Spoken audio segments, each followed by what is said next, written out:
তো বন্ধুরা দেখো, সন্ধেবেলায় রান্না করছি হচ্ছে মাংসের তরকারি। তো মাংসতে যেগুলো লাগে আলু, আদা, রসুন, লঙ্কা, পেঁয়াজ সব কিছুই কেটে নিয়েছি। মাংসটাকেও ভালো করে ধুয়ে নিয়েছি। আর এই দেখো আমি রান্না করতে চলে এসেছি। তো দেখো কড়াইয়ের কালার আর তেল বোঝাই যাচ্ছে না, যেহেতু রাত হয়ে গেছে। তো এখন রাতের বেলায় রান্না করছি। আর ওই যে আমার দেওররা ওখান দিয়ে উঁকি মারছে আর আমাকে রাগাচ্ছে। তো দেখো আলু ভাজছি।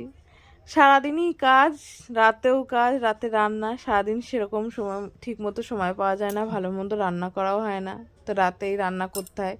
আর আমি যেহেতু মশলাটা শিলে বাটায় বেশি পছন্দ করি, মিক্সারটা যদিও বা ছিল, বাবু কি করেছে খারাপ হয়ে গেছে, তোমার আরও কাজ বাড়িয়ে দিয়েছে।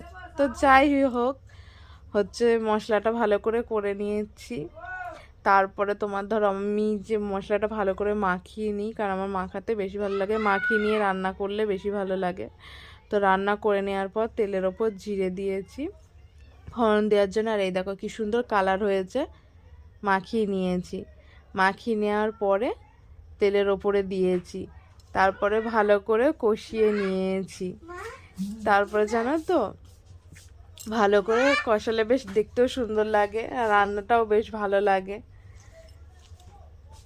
তুমি যত কষাবে না তরকারির স্বাদটা তত বেশি ভালো লাগে। আর আমার তো কষা মাংস বেশি খেতে ভালো লাগে, ওর জন্য আমি বেশি চেষ্টা করে রান্নাটা করি। এবার কথা বলতে বলতে জানো তো আমার মনেই নেই যে হচ্ছে ওই যে কি বলে হচ্ছে তোমার ওই মশলার জলটা দিতে হবে, এমনি জলেই দিয়ে দিয়েছি। তো দেখো হালকা হালকা মানে কষাচ্ছি আর চাপা দিচ্ছি, আর দেখো কি সুন্দর তেল ছেড়ে গেছে, কত সুন্দর লাগছে।